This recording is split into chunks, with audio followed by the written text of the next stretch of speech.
على من لا نبي بعده وعلى آله وأصحابه أجمعين আমরা যারা এখানে বসা আছি এটা কিসের বাগান?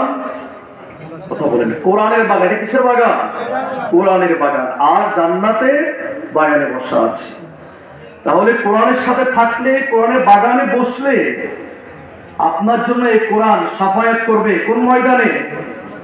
সরওয়ার্দী ময়দানে নাকি কিয়ামতের ময়দানে। ইকরাউল কুরআন ফাইন্নাহু ইয়াতি ইয়াউমাল কিয়ামা শাফিআ। আপনার জন্য কোরআন শাফাআত করবে। আর 40,000 বছর যে গর্তে থাকবেন কবরের ভিতরে, সেখানে আপনাকে কোরআন ছায়া দিবে। ইদা জাআল কুরআন ইনদা রাসিহি। তাহলে কোরআনের বাগানে বসতে পেরে আমরা সবাই খুশি নাকি নারাজ? আলহামদুলিল্লাহ।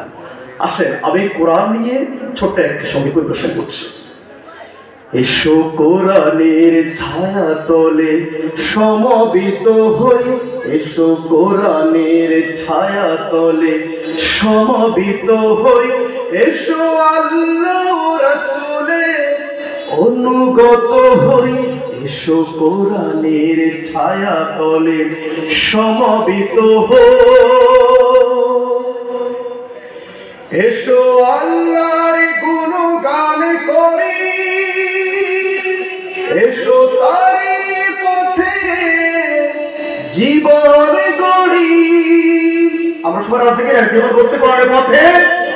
এসো আল্লাহর গুণগান করি, এসো তারি পথে জীবন গড়ি।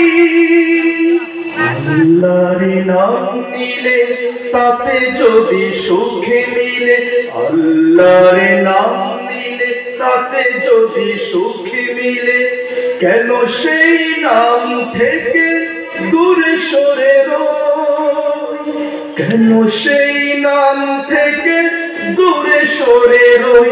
এসো কোরআনের ছায়া তলে সমবেত হই। সবাই এসো কোরআনের ছায়া তলে সমবেত হই।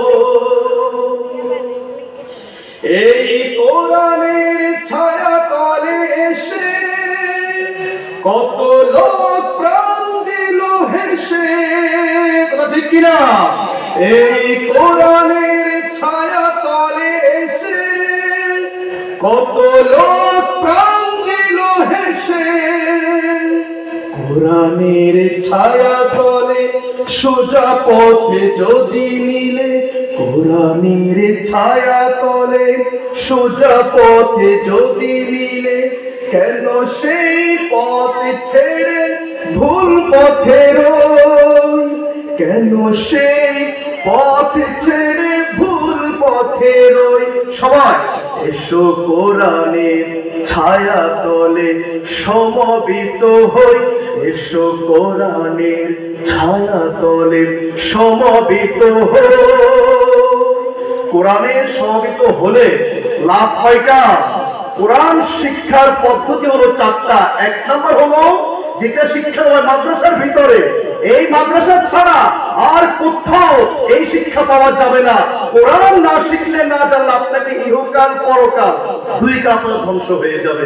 আল্লাহ রাব্বুল আলামিন আমাদেরকে কোরআন বুঝার, কোরআন নিয়ে চিন্তা করার উপলব্ধি তৌফিক দান করুন সবার। আমিন। ওয়া আখিরু দাওয়ানা আলহামদুলিল্লাহি রাব্বিল আলামিন। আসসালামু আলাইকুম ওয়া রাহমাতুল্লাহ।